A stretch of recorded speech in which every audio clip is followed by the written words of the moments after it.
नमस्कार,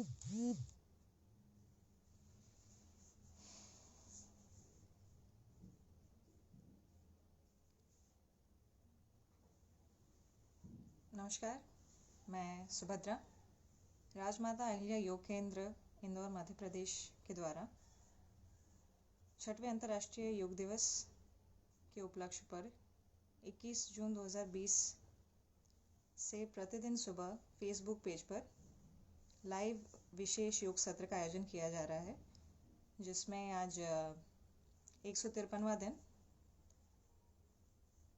आज मुझे इस विशेष योग सत्र के लिए अतिथि वक्ता के रूप में आमंत्रित कर अवसर प्रदान किया है।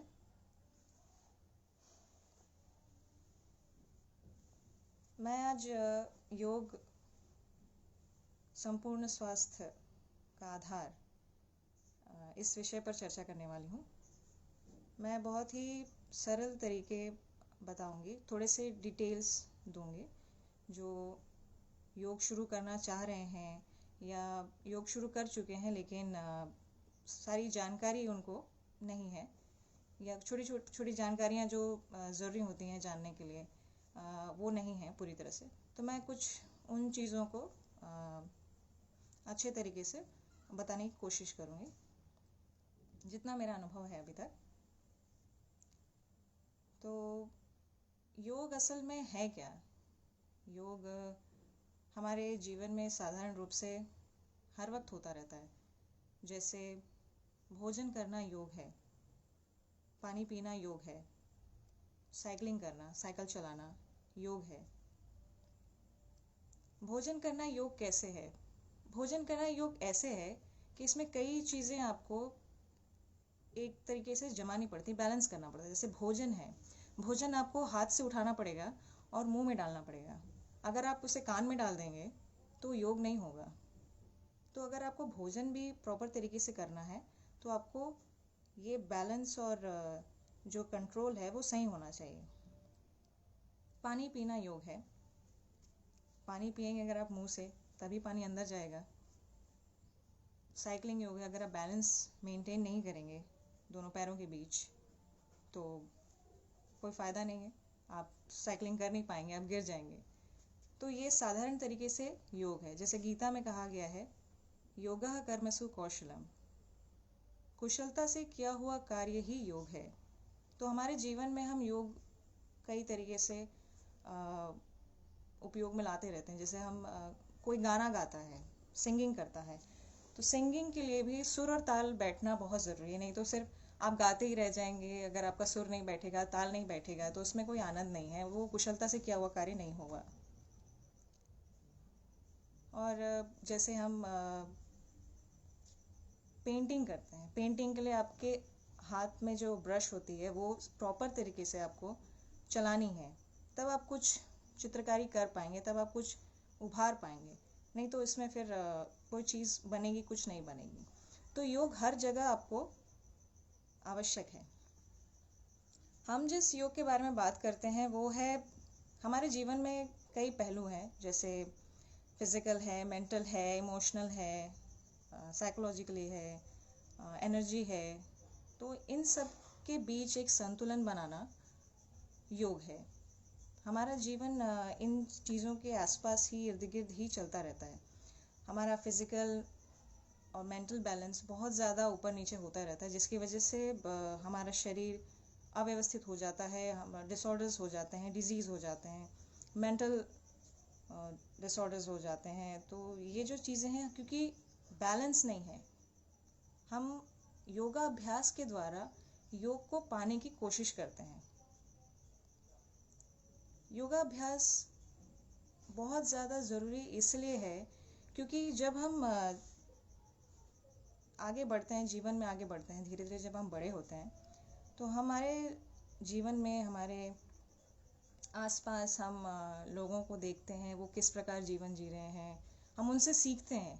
लेकिन हम ज़्यादातर ये चीज़ों को ये देख रहे हैं कि लोग टेंशन में ज़्यादा जीते हैं और टेंशन को बहुत ज़्यादा महत्व दिया गया है।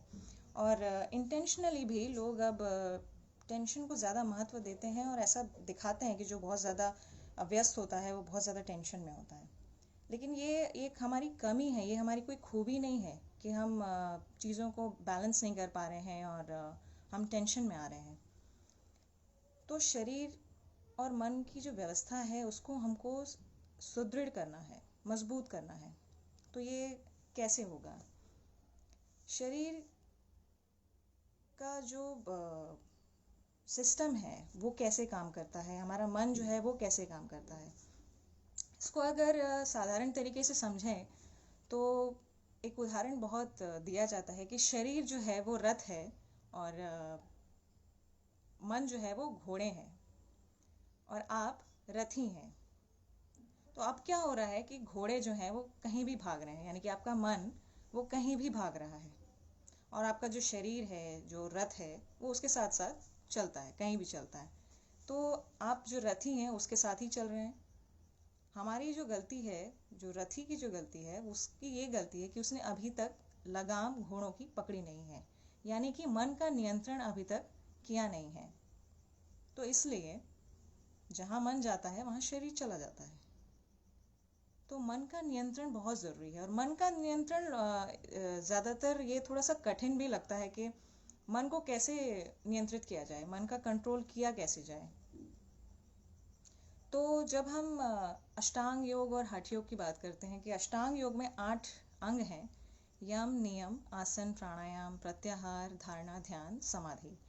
तो यम नियम आजकल जो है वो ज़्यादातर हमारे योग शिक्षकों की शिकायत भी रहती है कि यम नियम की बातचीत या यम नियम को बहुत ज़्यादा प्रेफरेंस दिया नहीं जा रहा है और आसनों पर ही, आसन प्राणायाम पर ही ज़्यादा फोकस्ड किया जा रहा है। कारण इसका ये होता है कि जैसे कि हठ योग में हम आसन को प्रेफरेंस देते हैं, यम नियम क्या है कि वो मेंटल चीज़ है। मेंटल चीज़ कैसे? उसमें है सत्य, ब्रह्मचर्य, सत्य, अपरिग्रहण, अहिंसा। ये मेंटली है। आपको आपका जो नेचर है उसको अगर आप सडन चेंज करना चाहेंगे तो उसमें आपको साइकोलॉजिकल प्रॉब्लम्स हो सकती हैं, क्योंकि मन को कंट्रोल करना अचानक थोड़ा सा मुश्किल होता है। तो क्या किया जाता है कि आपको पहले हठ योग में आपका शुद्धिकरण किया जाता है, प्यूरिफिकेशन। हठ योग में षटकर्म की क्रिया होती है, जिसमें षटकर्म को सबसे पहले स्थान दिया गया है, जिससे कि हर कोई, क्योंकि जो यम और नियम है वो थोड़ा सा मॉरल है। ये चीज़ें अगर नेचुरली डेवलप हो जाएं तो बहुत अच्छी बात है। अगर आप इसको प्रेशराइज करेंगे तो प्रेशराइज करने से आपका माइंड वैसे भी स्प्लिट होता है। आपका माइंड दो तरीके से बात करता है। यम नियम है self control and self discipline. तो अगर आप सेल्फ कंट्रोल, सेल्फ डिसिप्लिन चाहेंगे एक ही बार में, ऑल ऑफ अ सडन, तो ये थोड़ा सा मुश्किल हो जाता है, क्योंकि आपका माइंड स्प्लिट हो जाएगा। वो जो दो तरीके से आपके दिमाग में बातें चलती हैं कि एक बोलेगा, एक दिमाग कहेगा कि हमको डिसिप्लिन में रहना है, दूसरा दिमाग बोलेगा कि नहीं, ब्रेक द डिसिप्लिन, हमको डिसिप्लिन ब्रेक करना चाहिए। तो ये जो चीज़ होती है, मेरा दिमाग ये बोल रहा है, मेरा मन ये बोल रहा है, या मेरा दिल ये बोल रहा है, ऐसा नहीं होता है। एक्चुअल में आपका दिमाग ही दो भाग में स्प्लिट होता है, दो तरह से। और अगर ये ज़्यादा हो जाए तो फिर एक स्किज़ोफ्रेनिया की समस्या पैदा होती है इससे। तो दिल का आपका जो काम है वो सिर्फ पंपिंग करना है, उसका काम थॉट्स क्रिएट करना नहीं है। आपके थॉट्स आपके दिमाग में ही चलते हैं। वो दो तरह से स्प्लिट होते हैं, तो हम दोनों चीज़ों में फंस जाते हैं। तो हमारा काम ये है कि हम पहले जो आपके इजी अवेलेबल जो चीज़ है वो है शरीर। हम शरीर के साथ पहले काम कर सकते हैं। हम इसको अपने तरीके से मोड़ सकते हैं, ट्विस्ट कर सकते हैं। तो ट्विस्टिंग एंड टर्निंग, ये सारी चीज़ें जो हैं योग में आसनों के द्वारा हम करते हैं। तो आसन, आजकल जो योग का जो प्रचार वैसे भी ज़्यादातर आसन और प्राणायाम के द्वारा ही होता है। लोग ये भी सोचते हैं कि सिर्फ आसन और प्राणायाम करना मतलब मैं योग कर रहा हूँ। योग एक्चुअली आप योगाभ्यास कर रहे हैं, आप अभी योग में हैं नहीं। योग को पाने के लिए हम योगाभ्यास करते हैं, जो है आसन और प्राणायाम। आसन और प्राणायाम इसलिए शुरुआत की जाती है क्योंकि ये आसान होता है। धीरे धीरे जब हम आसनों में भी दो तरीके के आसन होते हैं, जैसे एक होता है डायनामिक, दूसरा होता है स्टैटिक। डायनामिक आसन आपके बॉडी की फ्लेक्सिबिलिटी को बढ़ाता है और बॉडी कंट्रोल को बढ़ाता है। और स्टैटिक आसन जो होते हैं वो आपको पोस्चर्स आप होल्ड करते हैं, जिसमें आप डीप ब्रीदिंग करते हैं, आप ब्रेथ कंट्रोल करते हैं, जिसमें जिसमें आपका मेंटली भी मेंटल लेवल भी अच्छा हो जाता है, उसमें आप मेंटल कंट्रोल आपका बढ़ता है। हठ योग में आसनों के द्वारा आपके ऑर्गन्स पे काम होते हैं, आपके सिस्टम पे काम होता है, जैसे रेस्पिरेटरी सिस्टम है, सर्कुलेटरी सिस्टम है, डाइजेशन सिस्टम है, जितने भी टाइप के सिस्टम्स हैं उस पे काम होता है। आपके जो सिक्रेशन, जो ग्लैंड्स हैं, जो ग्रंथियां हैं, जैसे रसस्राव होता है जो सीधे खून में डाले जाते हैं, उसका सिक्रेशन मेंटेन होता है कि कितना किस अनुपात में कितना होना चाहिए, जो आपके सिस्टम के लिए बढ़िया है। तो आसनों के द्वारा हम आपके आसनों का काम है कि हठ योग में आसनों का जो इंटेंस हठ योग होता है उसमें आपके बॉडी को ओपन अप करने की ज़रूरत है, आपके सिस्टम को ओपन अप किया जाता है, क्योंकि हमारा जो प्राणिक फ्लो है, प्राणिक फ्लो मतलब जो ऊर्जा प्रवाह है, प्राण ऊर्जा जो है वो नाड़ियों के माध्यम से हमारे पूरे शरीर में एक फैलती है। हमारी दो मुख्य नाड़ियां हैं, मूल नाड़ी ईड़ा और पिंगला। ईड़ा लेफ्ट साइड रहती है और पिंगला राइट साइड। ईड़ा से 36,000 नाड़ियां निकलती हैं लेफ्ट साइड और पिंगला से 36,000 नाड़ियां निकलती हैं राइट साइड। टोटल होती हैं 72,000 नाड़ियां। इससे अधिक नाड़ियां हैं, किसी ग्रंथ में 3,50,000 की भी बातचीत की गई है, बट हमारी सहूलियत के लिए 72,000 नाड़ियों की जानकारी हमको दी गई है और हम उसी पर ही चर्चा करते हैं। तो जो 72,000 नाड़ियां जो फैली हुई हैं, जिसमें प्राण ऊर्जा जो बहती है, प्राण ऊर्जा जो नाड़ियों की जिस बारे में बातचीत की जा रही है वो यूं ही आपको फिजिकली दिखेगी ऐसा नहीं होगा कि आप आपने जैसे नस दिखती है उस तरह से नाड़ियां नहीं होती हैं।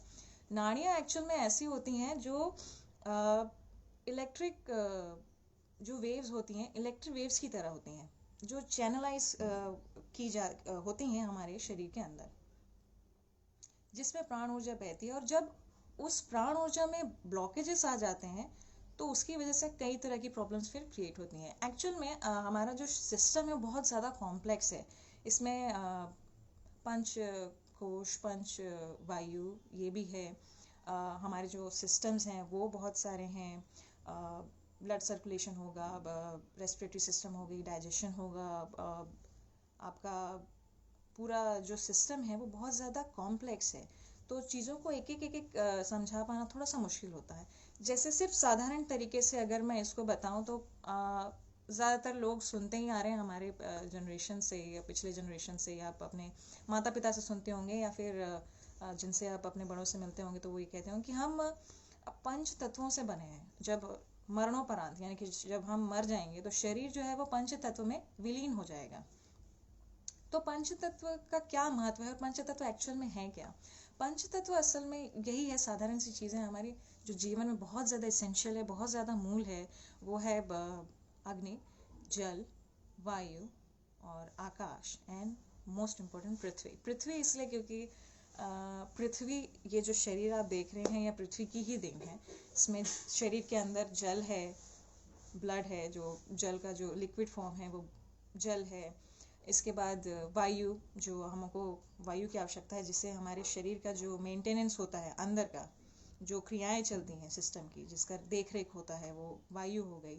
और फिर उसके बाद अग्नि, अग्नि बहुत ज़रूरी है क्योंकि हमारा जो डाइजेशन, जो डाइजेस्टिव फायर है वो अग्नि के रूप में है। और आकाश, आकाश वो है जिसने इसको होल्ड किया हुआ है। आकाश बहुत बहुत ज़्यादा इम्पोर्टेंट है आकाश, क्योंकि आकाश जो है वह उसी ऐसी आकाश स्पेस देता है आपको, प्लेस या स्पेस जो है वो प्रदान करता है, जिसके द्वारा पृथ्वी, जल, वायु और अग्नि जो है वो अपना खेल खेलती हैं, जो अपना उनका जो काम है वो करती हैं। तो आकाश स्थान प्रदान करता है, स्पेस देता है। बाकी जो चार है वो उस पर ही अपनी क्रियाएं करते हैं। तो जब हमें पता है कि हम पंच तत्वों से बने हैं और पंच जो तत्व है वो हमारे जीवन में बहुत ज़्यादा इम्पॉर्टेंट हैं, तो इनको हमको कैसे हैंडल करना चाहिए ये बहुत ज़्यादा ज़रूरी है। क्योंकि आपका जीवन हमारा जीवन बहुत ज़्यादा आभार होना चाहिए इसके लिए, आपको ग्रेटिट्यूड होना चाहिए कि आप कि नेचुरली आपको हर चीज़ मिल रही है। प्रॉब्लम ये हो रही है आज के मॉडर्न टाइमिंग में कि जो लोग हैं वो नेचर से ज़्यादा दूर हो गए हैं। एक्चुअल में हम चार दीवारी के अंदर हो गए हैं। हम नेचर को उतना ज़्यादा जो जो इम्पोर्टेंस जो एक्चुअल में मिलना चाहिए, जो क्योंकि आप उसी से बने हैं और आपको उससे जुड़ना बहुत ज़रूरी है, वो चीज़ नहीं हो पा रही है। शायद आजकल का जो मॉडर्न स्टाइल हो गया है, काम के सिलसिले में हो या जो तौर तरीका हो गया, जो लाइफस्टाइल हो गई है, उसकी वजह से जो चेंजेस आ गए हैं, लोगों को शायद समय नहीं मिल रहा है या जो भी कारण हो, जिसके कारण से भी जो व्यक्ति जो नहीं करता है या दूर है प्रकृति से, बहुत ज़रूरी है कि आपको प्रकृति से जुड़ना चाहिए। प्रकृति से जुड़ना इसलिए चाहिए क्योंकि अगर आप प्रकृति से जितना दूर होंगे, बॉडी इम्बैलेंस हो जाएगी, आपका माइंड इम्बैलेंस हो जाएगा। क्योंकि माइंड जो है, अगर आपको चार दीवारी में बंद कर दिया जाए, आप अकेले रहते हैं, ये आपका माइंड जो है इन सब चीज़ों को झेल नहीं सकता या संभाल नहीं सकता। कुछ समय तक शायद आप इसको संभाल भी लें, लेकिन ग्रेजुअली आप में डिसऑर्डर्स क्रिएट हो जाएंगे, डिजीजेस शुरू हो जाएंगे। तो पंच तत्व को कैसे संभाला जाता है? पृथ्वी तत्व जो है, पृथ्वी तत्व में उसी में हम हमारा भोजन उसी से आता है। हम फसल उगाते हैं, फल फूल पेड़ पौधे जो भी, वो उसमें पृथ्वी पर ही उगते हैं। और इतना सुंदर ईश्वर की जो संरचना है कि उसको उस पृथ्वी में ही सारी चीज़ें हमको मिल जाती हैं, जिसमें हम भोजन के रूप में ग्रहण करते हैं। और फिर वो हमारे शरीर में मिलके हमारे शरीर को ऊर्जा प्रदान करती है। और ये शरीर धीरे धीरे जो हम जब हमने जन्म लिया था, तो जो इतना सा था वो धीरे धीरे धीरे धीरे बढ़ जाता है। ये पृथ्वी ही है जिसने साथ दिया है और आपको इतना बड़ा बनाया। फिर जल जो है बहुत ज़्यादा इम्पोर्टेंट है, क्योंकि जल का जो आपके शरीर के अंदर जो जल की जो मात्रा है वो कितनी होनी चाहिए, लिक्विड फॉर्म जो है बहुत ज़्यादा इम्पोर्टेंट है। जल के बिना आपके शरीर में जो क्रियाकलाप चल रहे हैं वो बहुत मुश्किल में आ जाते हैं, अगर इसमें कमी आ जाए तो जल को इम्पोर्टेंस देना बहुत ज़्यादा ज़रूरी है। जल को जब इम्पोर्टेंस देने की बात आती है तो लोग बहुत ज़्यादा ये कहते हैं कि आपको खूब पानी पीना चाहिए। आपको खूब पानी पीने की ज़रूरत नहीं है। आपको शरीर को जब पानी की ज़रूरत होती है तब आप पानी पीजिए, थोड़ा सा ज़्यादा पी लीजिए, क्योंकि जितना उपयोग में लाना है शरीर उपयोग में ले आता है, उसके बाद बाकी को बाहर कर देता है। तीसरी चीज़ हमारी है अग्नि। अग्नि के साथ भी हमको बहुत ज़्यादा अच्छा कांटेक्ट बना के रखना चाहिए। सूर्य जो है वो एक्चुअल में अग्नि सिर्फ अग्नि नहीं दे रही है, सूर्य असल में स्रोत है आपके ऊर्जा का। आप भोजन के रूप में भी सूर्य का ही भोजन, आप सूर्य को ही ले रहे हैं। सूर्य की जो शक्ति है, सूर्य की जो ऊर्जा है, हम उसी का ही भोजन कर रहे हैं। हमारे अंदर शरीर में उसी की शक्ति का ही संचार है। चौथा है वायु। वायु बहुत इंपॉर्टेंट, क्योंकि देखा जाए तो वायु जो है, अगर आप जीवित हैं या मर गए हैं, ये बहुत साधारण तरीके से अगर आप जानना चाहेंगे तो हम यही देखते हैं कि आपकी सांसें चल रही हैं नहीं चल रही हैं। और ईश्वर की इतनी बढ़िया सुंदर संरचना है कि आपको सांसों पर ध्यान ही नहीं होता है। मतलब आपको कंट्रोल ही करने की ज़रूरत नहीं कि मैं सांस ले रहा हूँ या नहीं, मुझे सांस अब लेना है, मुझे सांस अब छोड़ना है।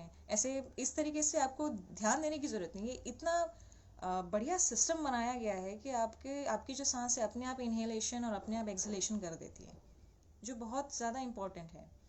हमारा जो पांचवा तत्व है आकाश। आकाश की देखरेख अपने आप हो जाएगी अगर आप चार चीज़ों को मेंटेन कर लें तो।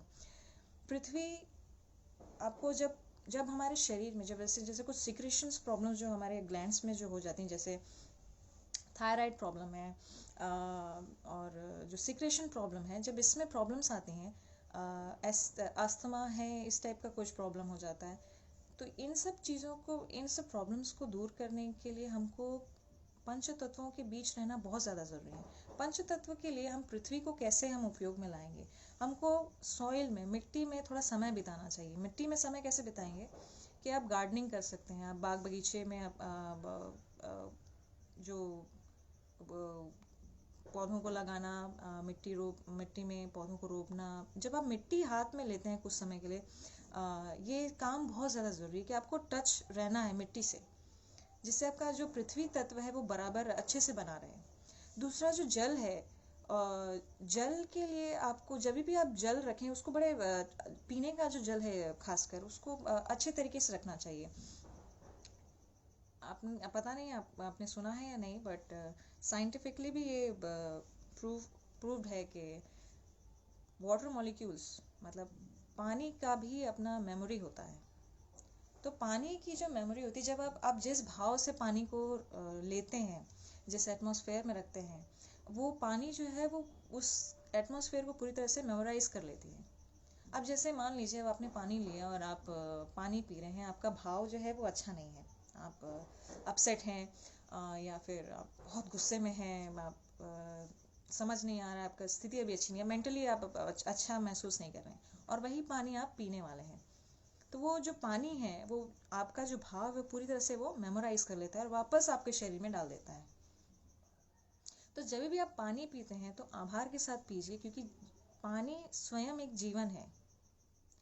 तो जब आप वो पानी आपके शरीर में जाएगा और इस जीवन को जीवन देगा। तो पानी को जब आप पिए तो पानी को बहुत आभार से, उसको बहुत आदर के साथ उसको देखें कुछ देर, अगर आप ऐसा कर सकते हैं तो बड़े आराम से फिर उसको घूंट घूंट करके पीजिए पानी को। पानी भी पीने का तरीका है, उसको ऊपर से यूं ही डालकर पानी मत पिया करें, क्योंकि जब हम पानी सीधे सीधे पी लेते हैं तो हम जो है हमारे मुंह का जो सलाइवा है वो पेट के अंदर जाना चाहिए, क्योंकि ये हमारे पाचन क्रिया के लिए बहुत ज़्यादा इम्पोर्टेंट है। एक्चुअल में जब हम भोजन करते हैं तो हमारी जो पाचन क्रिया है वो मुंह से ही शुरू हो जाती है। हमारा जो सिस्टम है, जो एलिमेंट्री कनाल है जो यहाँ से आपके गले से जो जाती है, ये सिस्टम ऐसा है कि हम जो भोजन करते हैं, भोजन करने से हमारा सलाइवा यहाँ मुंह पे मिलके हम अच्छे से चबाते हैं, तो वो जो पाचन क्रिया वो यहीं शुरू हो जाएगी। फिर वो जो हम चबाकर जो पूरी तरह से उसको क्रश करके जो हम अंदर भेजते हैं, उसके बाद फिर आगे की क्रिया शुरू होती है। फिर जो ग्राइंडिंग और पूरा जो सिस्टम चलता है, जिसमें से सारी चीज़ों को, सिस्टम की सारी चीज़ों में जो आवश्यक चीज़ें हैं जो उससे भोजन से लेनी चाहिए वो लेंगी, एसिड जूस मिलेगा, सारी चीज़ें होंगी, फिर उसको आगे भेजा जाता है। तो ये जो पूरा प्रोसेस है, ये पूरा सही तरीके से चले, तो इसलिए पानी जो है वो बहुत ज़्यादा इम्पोर्टेंट है। तो उसको आपको बहुत ही केयर के साथ लेना चाहिए।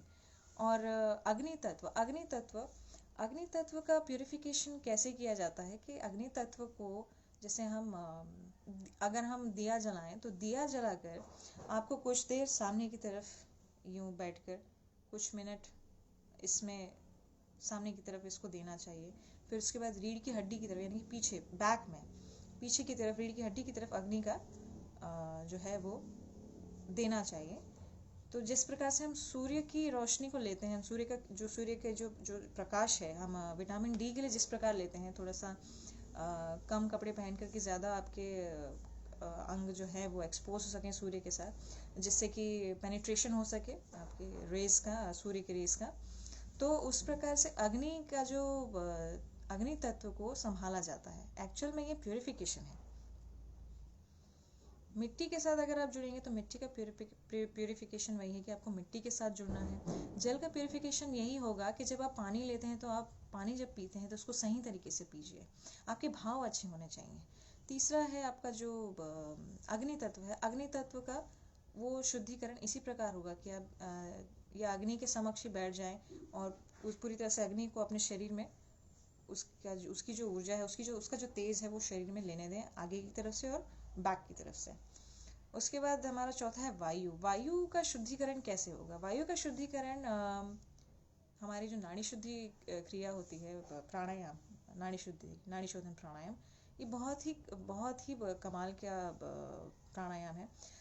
और ऐसी जगह में आपको होना चाहिए जो बहुत ही पूरी तरह से फ्रेश एयर दे रही हो, क्योंकि अगर आप ये शुद्धिकरण है, अगर आप फ्रेश एयर में होते हैं तो आप फ्रेश एयर लेंगे, फ्रेश एयर से आपके जो लंग्स हैं वो ज़्यादा अच्छी तरह से ऑक्सीजन है वो ले पाएगा लंग्स, और प्यूरिफिकेशन इसी के माध्यम से होता है। नाड़ी शुद्धि में क्या होता है कि आपका जो ब्रीदिंग जो एक्सरसाइज हम बोलते हैं, ब्रीदिंग जो पैटर्न है उसका लेने का, वो बहुत ही फोकस्ड है, जिसमें हम सांस को बहुत सही तरीके से दोनों नॉस्ट्रल से अलग अलग चेंज करते हुए लेते हैं, जिसमें आपका मेंटल बैलेंस हो जाता है। मेंटल बैलेंस प्राणायाम के थ्रू कैसे होता है? प्राणायाम के थ्रू मेंटल बैलेंस ऐसे होता है कि आपने एक चीज़ अगर नोटिस की है तो, जैसे जब आपके भाव बदल जाते हैं, आपका जो ब्रीदिंग पैटर्न है वो भी बदल जाता है। जब आप गुस्सा होते हैं तो आपका ब्रीदिंग पैटर्न दूसरा हो जाता है। जब आप सैड रहते हैं, आप बहुत दुखी रहते हैं, आप बहुत परेशान रहते हैं, तो आपका जो ब्रीदिंग पैटर्न है वो दूसरा हो जाता है। जब आप बहुत जॉयफुल रहते हैं, आप बहुत खुश रहते हैं, आप हैप्पी रहते हैं, तो आपका जो ब्रीदिंग पैटर्न है वो दूसरा हो जाता है। अगर आप नोटिस करें तो प्राणायाम के द्वारा क्या किया जाता है? प्राणायाम को अगर आप अलग करें तो उसका अर्थ होता है प्राण आयाम। तो प्राण आयाम यानी कि जो आपका जो प्राण है उसका उस आयाम का विस्तार। प्राणायाम में प्राण के आयाम का विस्तार किया जाता है। तो प्राणायाम जैसे अलग अलग तरीके से किए जाते हैं, जैसे नाड़ी शोधन प्राणायाम है, कपालभाति प्राणायाम है। कपालभाति एक्चुअल में षटकर्म में भी आता है, वो एक शुद्धिकरण है। और भ्रामरी प्राणायाम है। तो नाड़ी शोधन प्राणायाम को इतना ज़्यादा महत्व क्यों दिया गया है? अनुलोम विलोम के नाम से भी नाड़ी शोधन प्राणायाम की जानकारी है, लोग ज़्यादा जानते हैं अनुलोम विलोम से भी।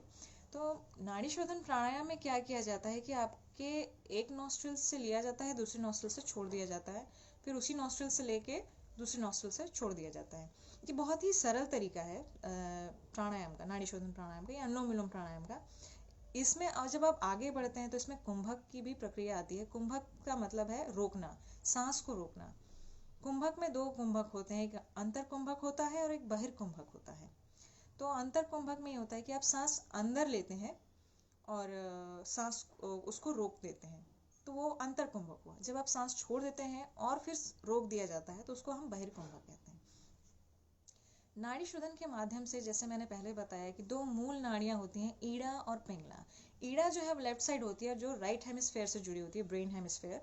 और जो पिंगला होती है जो राइट साइड होती है, और वो लेफ्ट ब्रेन हेमिस्फेयर से जुड़ी हुई होती है। आपका जो ईड़ा और पिंगला है वो sympathetic and parasympathetic nervous system को संभालता है। तो जब आप नाड़ी शोधन प्राणायाम करते हैं तो उससे ये होता है कि आपके ईड़ा और पिंगला में बैलेंस हो जाता है। और हमारा काम यही है कि पूरे शरीर का जो सिस्टम है आपको उसमें बैलेंस लाना है। हमारा सिस्टम, एक भी हमारा सिस्टम जो ह्यूमन सिस्टम, बॉडी या बॉडी का जो सिस्टम है, इतना ऑन रिदम होता है कि जैसे कि अगर एक किसी भी सिस्टम में अगर प्रॉब्लम आ जाए तो आपके जो बाकी सिस्टम्स हैं वो भी गड़बड़ा जाएंगे, क्योंकि एक कोऑर्डिनेशन बना हुआ है आपके सिस्टम के साथ। अगर जैसे कि आपके ब्रेन से इम्पल्सेस जाते हैं, सूचना जाएगी आपके शरीर में, भेजा जाएगा कि इस सिक्रेशन को करना है, फिर वो सिक्रेशन होगा। सिक्रेशन होने के बाद फिर अदर जो दूसरी चीज़ें हैं वो सिक्रेशन के साथ फिर वो स्टिमुलेट होंगी, वो शुरू करेंगी अपना सिक्रेशन। फिर जो आपका जो खान पान का जो डाइजेस्टिव प्रोसेस है वो सही चलेगा, सर्कुलेटरी सिस्टम सही चलना चाहिए, आपके हार्ट को बहुत सही काम करना है। एक्चुअल में ये सारे एक दूसरे से कनेक्टेड हैं। तो जब कोई भी एक सिस्टम गड़बड़ाता है तो आपके शरीर के पक्का है कि बाकी सिस्टम ज़रूर गड़बड़ाएंगे। तो हठ योग में क्या देखा जाता है कि मेन रूट कॉज क्या है? एक्चुअल में अभी जो मॉडर्न साइंस जो मेडिसिन की है वो यही देखती है कि वो प्रॉब्लम को एक्चुअल में क्योर नहीं कर पाती। वो क्या करती है कि सिम्टम्स पे जो है वो वर्क करती है। कैसे वर्क करती है? हेडेक जो है वो सिम्टम है, हेडेक रूट कॉज नहीं है। तो हेडेक को अगर आप पेन किलर से रोक दें तो वो सिर्फ सिम्टम को रोकेगा। मतलब पेन किलर में क्या होता है कि आप जो नस जो जो दिमाग तक ये पहुंचाती है, जो सूचना पहुंचाई जाती है कि आपको दर्द हो रहा है, उसको रोक दिया जाता है। पेन किलर का यही मतलब है कि जब आप पेन किलर लेते हैं कि तो आपकी आपको दर्द हो रहा है ये सूचना रोक दी जाती है, यानी कि आपकी एबिलिटी को कम कर दिया जाता है। अस्थमा जो है वो भी सिम्टम है। तो अस्थमा को रोकने का भी मॉडर्न साइंस में कोई इलाज नहीं है। और diabetes also is a symptom. Diabetes में इंसुलिन पैंक्रियाज जो है वो नहीं बना पाती, और आप बाहर से इंजेक्शन के थ्रू इंसुलिन लेते हैं, बट स्टिल आपका जो पैंक्रियाज है वो इंसुलिन बनाना बंद कर चुका है और वो बना नहीं पा रहा है। तो योग के द्वारा क्या किया जाता है कि जो रूट कॉज है उस पर ध्यान दिया जाता है। हठ योग में आसनों के माध्यम से आपके आसन इस प्रकार से व्यवस्थित किए गए हैं कि जब आप आसन करते हैं, एक तो आप पोस्चर में होल्ड करते हैं, आपकी ब्रीदिंग डीप हो जाती है और ब्रीदिंग पैटर्न जो है वो आपका बढ़िया हो जाता है, आप डीप ब्रीदिंग शुरू कर देते हैं। एक्चुअल में हम डीप ब्रीदिंग कभी नहीं करते हैं, अगर आप ध्यान दें तो हम उथली उथली सांस लेते हैं। हम कभी भी इस तरह से सांस लेके पूरा डायफ्राम भर के, लंग्स भर के इस तरह से सांस नहीं लेते हैं, हम बहुत उथली उथली सांस लेते हैं, हम पूरी तरह से ऑक्सीजन जाने ही नहीं देते हैं। और कार्बन डाइऑक्साइड तो छूटता ही रहता है, पर वो पूरी तरह से हम कार्बन डाइऑक्साइड भी पूरी तरह से नहीं छोड़ते हैं, मतलब हमारा जो प्योरिफिकेशन होना चाहिए वो एक्चुअल में होता ही नहीं है। तो बहुत ज़्यादा ज़रूरी है कि हम जब हठ योग में आसनों को करते हैं कि आप डीप ब्रीदिंग करें। हठ योग के द्वारा आसनों के थ्रू क्या होता है कि आपके जो ऑर्गन्स हैं उसकी मसाज हो जाती है, ऑर्गन्स की मसाज हो जाती है, और ऑर्गन्स का जो ऑर्गन्स की जो एफिशिएंसी है वो बढ़ा दी जाती है आसनों के थ्रू। कुछ देर तक जब आप आसन पे होल्ड करते हैं तो कुछ समय तक उस पर्टिकुलर जिस ऑर्गन पे काम हो रहा है उसको मसाज मिल जाता है, उसको स्ट्रेंथन किया जाता है, उसकी एफिशिएंसी को बढ़ाया जाता है। तो हठ योग में जब आप आसनों को करते हैं तो इसके द्वारा धीरे धीरे ग्रेजुअली आपको हेल्दी बॉडी ऑब्वियसली मिलने वाली है, क्योंकि आपके ऑर्गन्स पे काम हो रहा है। लोग जिम जाते हैं या कुछ बाकी सारी चीज़ें जो जिम के अलावा की जाती हैं, तो इसमें क्या होता है कि जिम वगैरह में या जो दूसरे टाइप के वर्कआउट्स हैं वो जब किए जाते हैं वो सिर्फ आपके फिजिकल फॉर्म पे काम करती है, यानी कि सिर्फ आपका फिजिकल फॉर्म ही उपयोग में उसका काम फिजिकल फॉर्म को ही बनाना है। यानी कि अगर आप मोटे हैं तो आपको पतला होना है, तो वो चर्बियाँ काटेगी आपके शरीर की, बस आपका फिजिकल फॉर्म बढ़िया बन जाएगा। लेकिन योग के माध्यम से आप अपने शारीरिक जो अंदर जो आपके ऑर्गन्स काम कर रहे हैं उस पर वर्क करते हैं, क्योंकि ऑर्गन्स आपके एक्चुअल में जो आपकी एनर्जी है या रिजर्व एनर्जी बोला जाए, या जिससे आपका शरीर एक्चुअल में चल रहा है वो भीतर है, वो बाहर नहीं है। तो शरीर के भीतर आपको काम करने के लिए योग सबसे ज़्यादा महत्वपूर्ण है। बहुत बेहतरीन चीज़ है योग, क्योंकि जिन लोगों ने काफ़ी समय योग को दे दिया है, जो योगाभ्यास काफ़ी समय से कर रहे हैं, अगर आप उनसे मिलेंगे तो वो अलग ही प्रतीत होते हैं। मतलब उनका शारीरिक और मानसिक काफ़ी जो लगातार सालों से योग से जुड़े हैं उनका बिहेवियर अलग रहता है, वो बहुत अलग तरीके से आपको अलग से बहुत ही अट्रैक्टिव पर्सनालिटी रहती है उनकी, वो अलग से दिखते हैं। उनकी जो बात करने का तरीका होता है बहुत मधुर होता है, बहुत मीठा होता है, वो बहुत अच्छे से बोलते हैं। उनका जो शारीरिक बनावट है वो बहुत बढ़िया रहता है, और उनकी जो दिनचर्या अगर आप देखें या उनका जो लाइफस्टाइल होता है वो बहुत अलग होता है। ज़्यादातर वो प्रकृति से जुड़े हुए रहते हैं, वो क्योंकि वो समझ चुके होते हैं। इसीलिए अष्टांग योग में यम नियम जो बताया गया है, हठ योग में हम आसनों से शुरू करते हैं, क्योंकि यम नियम जो है आपको नेचुरली इम्प्रूव होना चाहिए। अब जैसे कुछ चीज़ें ऐसी हैं कि जैसे कि आप अगर हम कहें कि आपको करना चाहिए, मेंटली आपको कन्विंस कर पाना थोड़ा सा मुश्किल हो जाता है, तो मेंटली ना जाकर हम बॉडी से शुरू करते हैं, ताकि आप बॉडी से ही शुरू करें और धीरे धीरे आपका मेंटल लेवल पे भी प्रोग्रेस शुरू हो जाए। तो आसनों के माध्यम से हम बॉडी और माइंड दोनों पे कंट्रोल पा सकते हैं। प्राणायाम में जैसे मैंने बताया कि प्राणायाम आपके जो प्राण चैनल्स हैं या प्राणिक व्यवस्था को वो स्थिर करता है, मजबूती देता है, ताकत देता है, और सही तरीके से उसको व्यवस्थित करता है।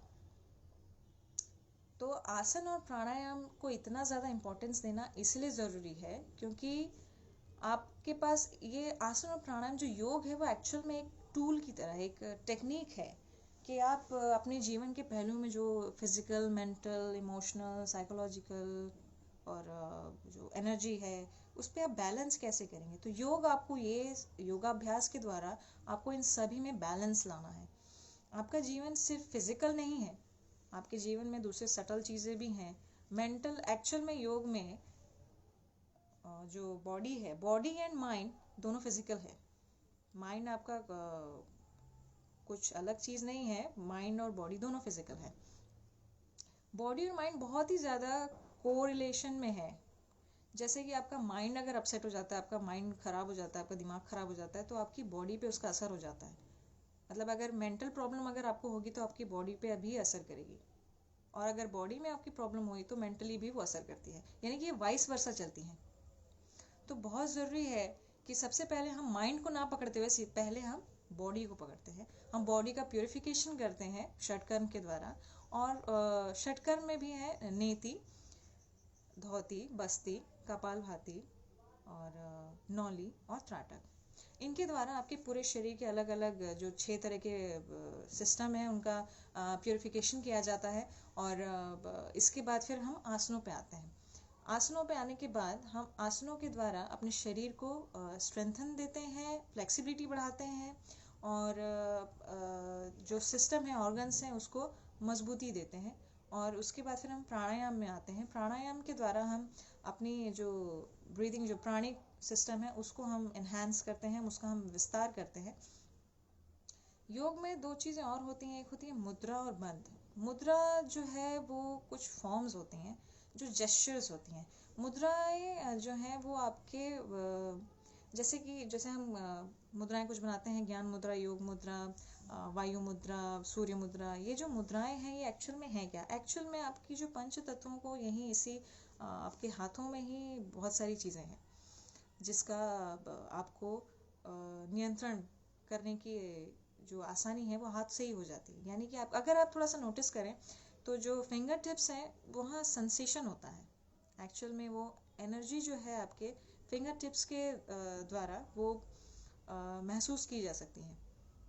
तो जब आप मुद्राएं फॉर्म करते हैं, मुद्रा का एक्चुअल क्या कारण है कि जो एनर्जी जो जा रही है उसको रीचैनलाइज करना आपकी बॉडी में। एक्चुअल में फिंगर टिप्स जो है उसके माध्यम से जो है वो पूरा एनर्जी जो है वो बाहर की तरफ जा रहा है, आपके शरीर से बाहर जा रहा है। जब आप मुद्राएं फॉर्म करते हैं तो मुद्राओं के साथ जो है आपकी जो एनर्जी है वो उसको रीचैनलाइज किया जाता है, आपके शरीर में वापस भेजा जाता है।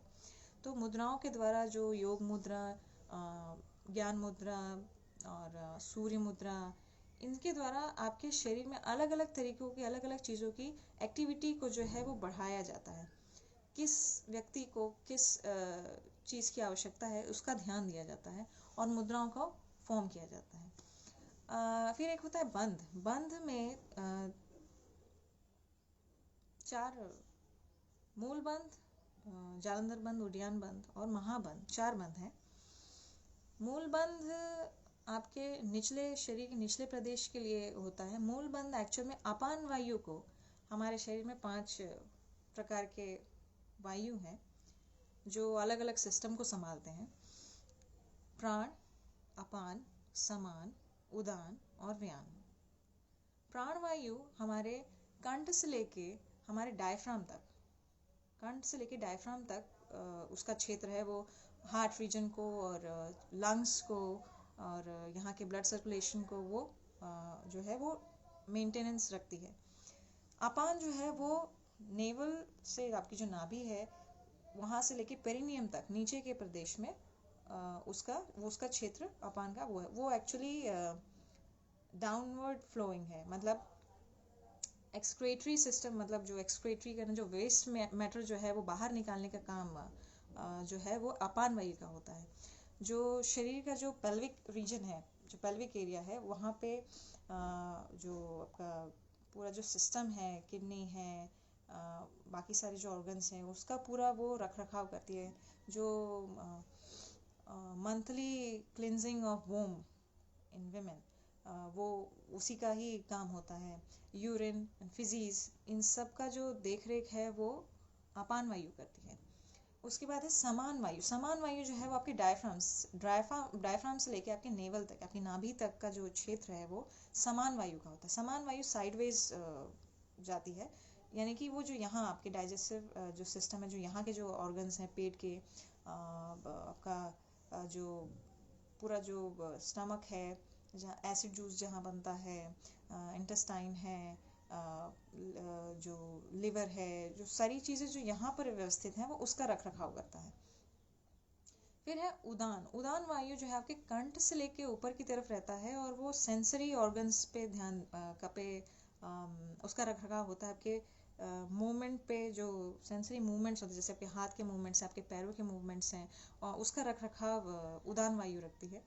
फिर आती है व्यान वायु। व्यान वायु जो है वो पूरे शरीर में फैला हुआ है। व्यान वायु का काम क्या है कि जो कभी अगर किसी वायु की जो बाकी जो 4 वायु हैं उसमें अगर कुछ प्रॉब्लम आ जाए, जो एफिशिएंसी अगर उसकी ख़त्म हो जाए, कुछ प्रॉब्लम आ जाए, तो व्यान वायु जो है वो रेस्क्यू के लिए जाती है। मतलब वो पूरी तरह से सपोर्ट करती है चारों वायु को, और पूरा रख रखाव चारों वायु के साथ बना कर रखती है। तो इस प्रकार से जो बंध की बात हम कर रहे हैं, अपान वायु मूल बंध के द्वारा पेरिनियम को कॉन्ट्रैक्शन करके पेरिनियम को मूल बंध के द्वारा अपान वायु को ऊपर की तरफ आने के लिए इन्वोक किया जाता है। मतलब उसको उत्तेजित किया जाता है कि वो ऊपर की तरफ आए। ऊपर की तरफ आने से जो है ऊपर की तरफ वो समान वायु की तरफ आएगी। प्राण वायु और अपान वायु का मिलन जब समान वायु में होता है तो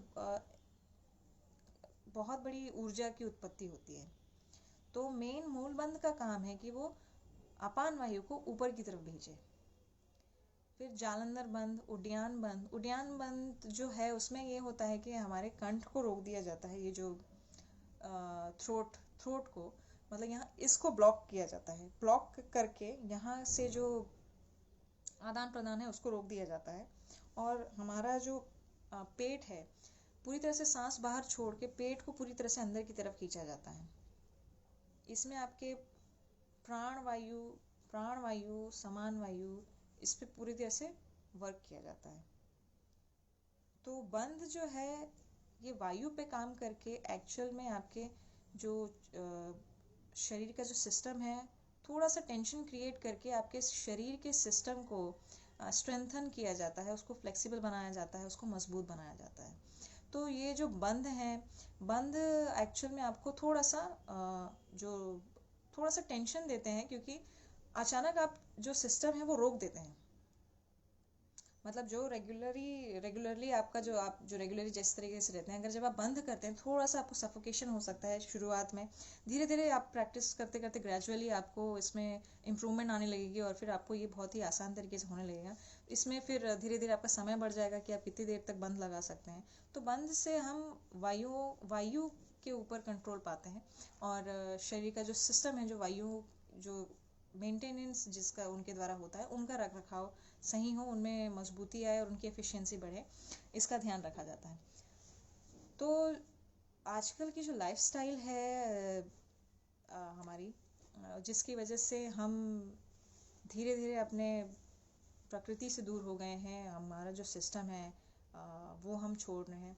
आजकल मॉडर्न होने के चक्कर में आजकल लोग बहुत ज़्यादा लॉजिकल भी हो गए हैं। लॉजिकल होना गलत नहीं है, बट लॉजिकल जब आप बहुत ज़्यादा हो जाते हैं तो you will get stuck in every step. आप हर स्टेप में जो है आप स्टक करेंगे, आप रुक जाएंगे, क्योंकि आपको लॉजिक नहीं मिल रहा है आगे बढ़ने का। तो अगर आप लॉजिकल शुरुआत के लिए बहुत बढ़िया है, लेकिन लेटर ऑन आपको लॉजिकल होने की बहुत ज़्यादा आवश्यकता नहीं, क्योंकि सिर्फ फिजिकल ही सब कुछ नहीं है, बियॉन्ड फिजिकल बहुत सारी चीज़ें हैं, इतने सारे डायमेंशंस हैं आगे कि उसका आभास लोगों को नहीं है। कई सारी चीज़ें लोग आसपास में सुनते हैं, लेकिन ऐसा लगता है कि ये सारी चीज़ें एक्चुअल में एग्जिस्ट नहीं करती हैं। आपका लॉजिकल माइंड जो है बहुत सारी चीज़ों को एक्सेप्ट नहीं कर सकता बिना किसी लॉजिक के।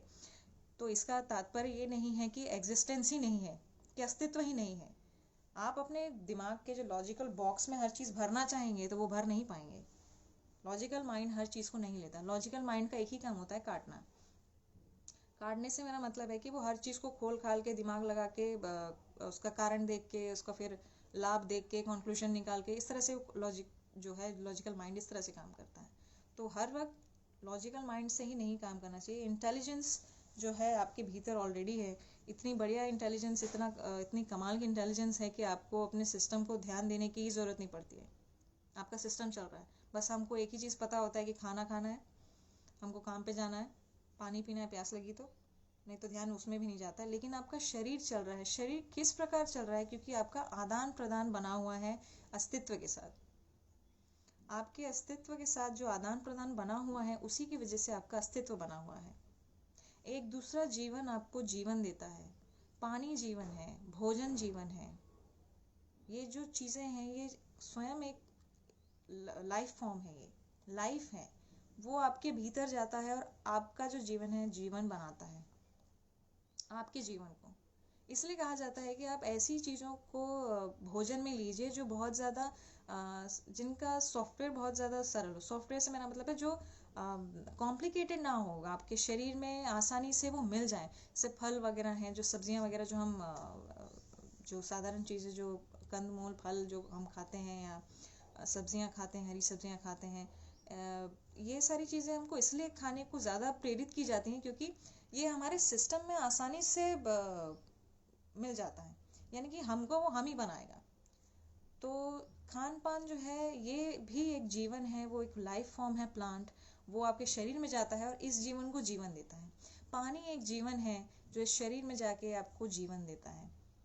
तो आजकल जो हम पानी के बारे में बहुत समय बाद हम बात कर रहे हैं कि हमको पानी बचाना चाहिए। अगर आपको ये एहसास हो कि जल जो है कितना इम्पोर्टेंट है, कितना महत्व रखता है आपके जीवन में, आपके जीवन को बनाने के लिए, अगर जब तक आप जल को जीवन के रूप में नहीं देखेंगे, आप बस इसको सिर्फ एक उपयोगी चीज़ के रूप में देखते रहेंगे, तो तब तक इसका महत्व असल में समझ में नहीं आएगा। तो इसलिए बहुत ज़्यादा इम्पोर्टेंट है कि आप चाहे जिस भी तरीके से हो, आप में भाव अगर जल्दी पैदा हो जाते हैं तो बहुत अच्छी बात है कि आप चीज़ों को समझें कि जल असल में है क्या, जल जीवन है। तो धीरे धीरे योग को जब आप शुरुआत कर रहे हैं कि आप योगाभ्यास करके योग को पाएं, आगे इसमें आध्यात्मिक बहुत सारी जो बढ़ोतरी होती है वो बाद में होती है। लेकिन बहुत सारे लोगों को फिलहाल अपने शरीर को ही व्यवस्थित करने की इच्छा ज़्यादा है, क्योंकि आध्यात्मिक जो डायमेंशन, जो अदर डायमेंशंस होते हैं, उसको थोड़ा सा अब शुरुआत में समझ पाना थोड़ा सा मुश्किल होता है, क्योंकि आप जो आपकी जो रिसेप्टिविटी है, जो ग्रहणशीलता है, वो अभी नहीं हुई है। हमारे पास समय की भी कमी है। मैं थोड़ा सा और सीक्वेंस के बारे में थोड़ा सा बता देती हूँ कि जब हम योग शुरू करते हैं, योगाभ्यास करते हैं, तो किस प्रकार से हम करते हैं, वो ऐसा क्यों करते हैं। शुरुआत जब हम योगाभ्यास में करते हैं तो हम इन्वोकेशन से मेरा मतलब जैसे आवाहन या वंदन या मंगलाचरण, जो भी आप प्रार्थना बोलें, जो भी तरीका बोलें, उससे शुरुआत की जाती है। तो उसका जो कारण है वो क्या है, उसका कारण ये है प्रार्थना का, जब आप प्रार्थना करते हैं कि आपको रिसेप्टिव बनाया जाए, आपके सिस्टम को ओपन किया जाए, आपको ग्रहणशील बनाया जाए। इसलिए हम इन्वोकेशन या प्रार्थना या वंदन जो भी है वो हम उससे शुरुआत करते हैं। फिर आपको इसके बाद सूक्ष्म व्यायाम करना चाहिए। सूक्ष्म व्यायाम यानी कि बेसिक एक्सरसाइजेज जो होती हैं आपके शरीर के सिस्टम, आपके जो मसल्स हैं उसको ओपन अप करने के लिए। अभी ठंड का जो है, अभी ठंड की बढ़ोतरी होगी, ठंड का समय आ गया है, मौसम आ गया है। धीरे धीरे आपके जो शरीर में जो है जकड़न और अकड़न ज़्यादा बढ़ेगी। तो सवेरे जब हम योगाभ्यास करते हैं, सवेरे खाली पेट योगाभ्यास शुरू करना चाहिए। और जब हम सूक्ष्म व्यायाम करते हैं, सूक्ष्म व्यायाम से क्या होता है कि आपको मसल्स को धीरे धीरे ओपन अप किया जाता है, उसकी जकड़न को दूर किया जाता है। और धीरे धीरे, क्योंकि अगर आप डायरेक्ट आसन में उतरेंगे तो आसनों से क्या होता है कि डायरेक्ट शायद हो सकता है कि आपको क्रैम्प हो जाए, मोच आ जाए, आपका जो मसल पुल हो जाए, कुछ भी हो सकता है। इसलिए आपको पहले सूक्ष्म व्यायाम करने की सलाह दी जाती है। तो सूक्ष्म व्यायाम बहुत ज़्यादा ज़रूरी है। उसके बाद फिर हम आसनों पे आते हैं, जब आपका सिस्टम खुल जाता है। सूक्ष्म व्यायाम में आपका नेक मूवमेंट भी बहुत ज़्यादा इंपॉर्टेंट है, आपका शोल्डर मूवमेंट बहुत ज़्यादा इंपॉर्टेंट है, आपके पैरों की जो उंगलियां हैं उनका जो है व्यायाम बहुत ज़्यादा इंपॉर्टेंट है। आपकी रीढ़ की हड्डी का जो स्ट्रेचिंग होता है, आगे पीछे साइडवेज और ट्विस्टिंग जो होता है, रीढ़ की हड्डी को बहुत ज़्यादा इंपॉर्टेंस दिया गया है योग में, क्योंकि रीढ़ की हड्डी बहुत ज़्यादा इंपॉर्टेंट है। रीढ़ की हड्डी इसलिए ज़्यादा इंपॉर्टेंट है क्योंकि आपके ब्रेन से जो सूचनाएं आती हैं वो आपके रीढ़ की हड्डी के थ्रू ही आपके शरीर में फैली जाती हैं। शरीर से जो सूचनाएं होती हैं वो रीढ़ की हड्डी के थ्रू ही आपकी ब्रेन तक पहुंचाई जाती हैं, जो इतने स्पीड में होता है कि ज़रूरी है कि वो सही तरीके से हो। इसलिए कहा जाता है कि आपको सीधा बैठना चाहिए या सीधा खड़ा होना चाहिए। आपका जो बहुत ही बेसिक चीज़ है कि आपको कैसे खड़े होना है, कैसे बैठना है, ये बहुत ज़्यादा इंपॉर्टेंट है कि आप सीधे बैठें। आपको सीधे ही बैठना चाहिए, सीधे ही खड़े होना चाहिए। इससे एक चीज़ और होती है कि जो हमारे शरीर के जो अंग हैं वो किसी जगह पर रखे हुए इस तरीके से व्यवस्थित रूप से इस तरीके से रखे हैं, ऐसा नहीं होता है। उनको कोई बेस नहीं मिला हुआ है नीचे। वो जो है शरीर में जो है वो लटकते हुए हैं, झूल रहे हैं। तो जब आपका शरीर मुड़ जाता है इस तरह से, जब आपकी रीढ़ की हड्डी झुक जाती है, तो उससे क्या होता है कि जो आपके ऑर्गन्स हैं वो दबाव महसूस करते हैं, उसमें उनमें दबाव आ जाता है। तो जब दबाव आ जाता है तो आपके ऑर्गन्स को डिफ़िकल्टी होती है, उनके एफिशिएंसी में कमी आ जाती है, उनको काम करने में मुश्किल होता है। तो बहुत ज़रूरी है कि आप रीढ़ की हड्डी को एकदम सीधा रखें, जिससे कि एक तो आपका ये कि आपके ऑर्गन्स सही तरीके से व्यवस्थित रहें, उसको अच्छी तरीके से जगह मिले, और आपकी रीढ़ की हड्डी अगर सीधी रहेगी तो जो ब्रेन और आपके बॉडी के बीच जो कनेक्शन है वो बना रहेगा, जिससे सूचनाओं का जो आदान प्रदान है वो सही तरीके से हो। तो आसनों के माध्यम से आपको रीढ़ की हड्डी पे वर्क करवाया जाता है, ताकि आपकी रीढ़ की हड्डी फ्लेक्सिबल रहे। आप stretching, twisting and backward bending and forward bending के द्वारा शरीर में जो आपकी जो रीढ़ की हड्डी की जो स्थिति है उसको मजबूत करते हैं, उसको स्ट्रेंथन करते हैं, ताकि आपका रीढ़ का हड्डी जो है, वो रीढ़ की जो हड्डी है उसका जो उसकी जो क्रियाकलाप, जो उसकी जो क्रियाएं हैं वो आसानी से चलती रहें। फिर आसनों के द्वारा हम अपने ऑर्गन्स को, अपने शरीर को, ब्लड सर्कुलेशन को, आसनों के माध्यम से, सूक्ष्म व्यायाम के माध्यम से ब्लड सर्कुलेशन को हम सही करते हैं। कैसे सही करते हैं? एक्चुअल में क्या होता है कि हम जब सवेरे उठते हैं सोकर, तो जो लिक्विड फॉर्म है, जो ल्यूब्रिकेशन लिक्विड है, जो ल्यूब्रिकेट करती है हमारी बॉडी को, वो जो है जॉइंट्स में जो है वो सेटल डाउन हो जाती है। तो हमको इसीलिए सूक्ष्म व्यायाम बहुत ज़्यादा ज़रूरी है कि आप उस लिक्विड का जो फ्लो है वो वापस से शुरू कर सकें। तो ज़रूरी है कि हम सूक्ष्म व्यायाम करें और उस लिक्विड फॉर्म को सर्कुलेट करें। और ब्लड सर्कुलेशन क्या है, ब्लड का जो क्या होता है कि वो भी स्टेगनेंट हो जाता है। कहीं आपको बहुत ज़्यादा तकलीफ शुरू हो जाती है, आप एक ही जगह पर बहुत ज़्यादा देर तक बैठ गए हैं, आप एक ही जगह पर बहुत ज़्यादा देर तक खड़े हैं, तो ब्लड सर्कुलेशन जो है वो सही नहीं हो रहा। सर्कुलेशन का मतलब यही है कि वो सर्कुलेट करे। ब्लड सर्कुलेशन अगर प्रॉपर तरीके से नहीं होगा तो फिर आपको तकलीफ शुरू हो जाएगी। तो इसलिए मूवमेंट और आसनों के थ्रू जो पहले का खून जो जमा हुआ होता है, वहाँ फ्रेश खून, जो फ्रेश ब्लड है वो पहुँचाया जाता है। तो बहुत ज़्यादा ज़रूरी है कि सूक्ष्म व्यायाम और आसनों के द्वारा आपका ब्लड सर्कुलेशन प्रॉपर तरीके से हो। एक्चुअल में जैसे मैंने बताया कि हाँ, अगर एक सिस्टम बिगड़ेगा तो आपके बाकी सारी सिस्टम्स भी पूरे चांस है कि वो बिगड़ेंगे। तो इसलिए योग के माध्यम से हम सिर्फ एक सिस्टम को पकड़कर अगर उस पर ही ध्यान दें, उस पर ही वर्क करें, तो बाकी के सारे सिस्टम ऑटोमेटिकली, धीरे धीरे, ग्रेजुअली, नेचुरली वो ठीक हो जाते हैं। तो इसीलिए हम योग के माध्यम से पर्टिकुलर जो व्यवस्था दी जाती है कि आसनों की प्योरिफिकेशन की, पहले तो प्योरिफिकेशन की, आसनों की, आसन की, प्राणायाम की, शवासन दिया जाता है, रेस्ट थोड़ा सा दिया जाता है। योग निद्रा बहुत ज़्यादा इंपॉर्टेंट है आज के टाइम में, क्योंकि लोग बहुत ज़्यादा टेंशन इजीली ले लेते हैं क्योंकि हमें व्यवस्था ही नहीं पता। टेंशन लेने का एक बहुत बड़ा कारण ये होता है कि हमें यही नहीं पता है कि हमें कुछ चीज़ों को हैंडल कैसे करना है।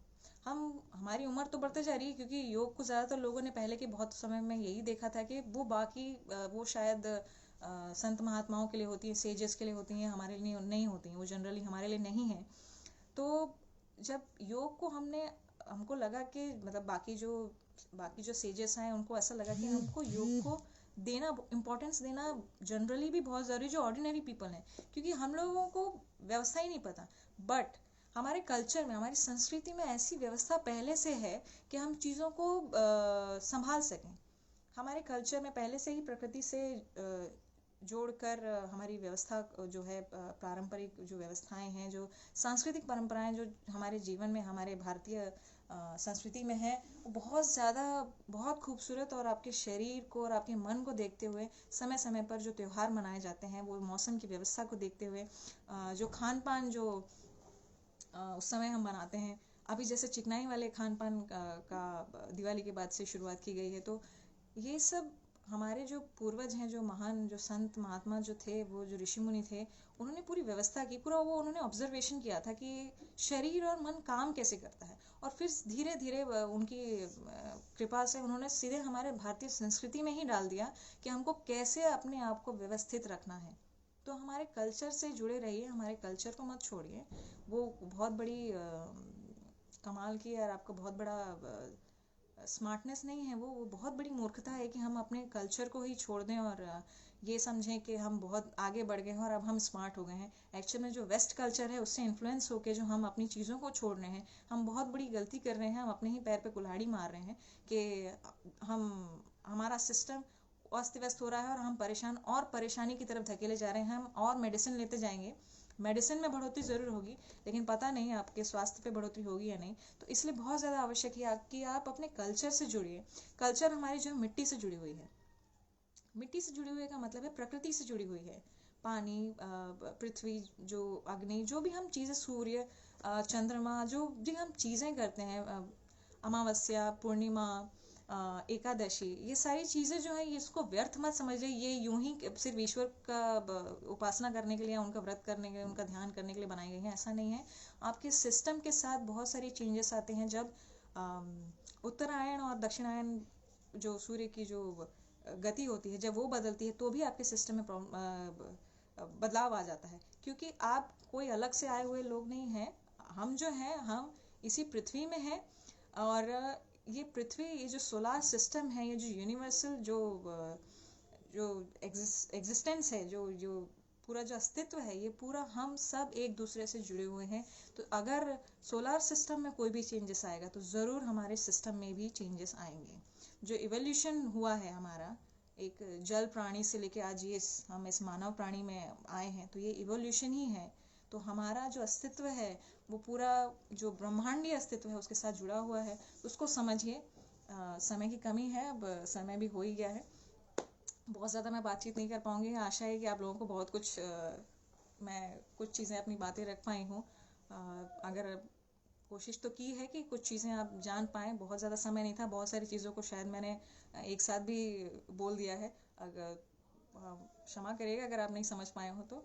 लेकिन बस यही आशा है कि आप लोग इस चीज़ को समझें, योग के महत्व को समझें और इसको अपने जीवन में अपनाइए और एक बेहतरीन और एक खूबसूरत जीवन बनिए।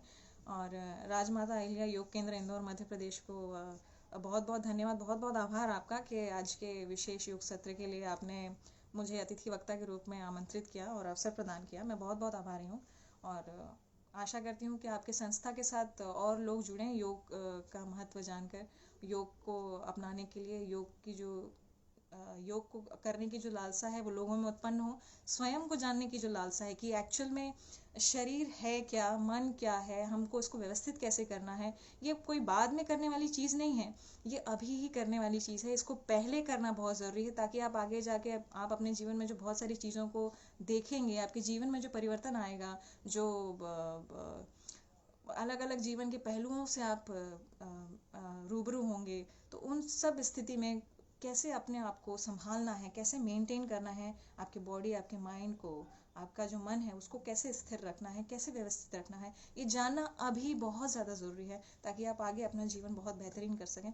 आशा है कि आप में योग करने की जो इच्छा है वो उत्पन्न होगी शायद, और आप योग को अपनाएंगे और योगाभ्यास शुरू करेंगे और योग को पाएंगे। आज के लिए बहुत बहुत धन्यवाद आप सभी का। खूब खुश रहिए, खूब आनंदित रहिए। नमस्कार।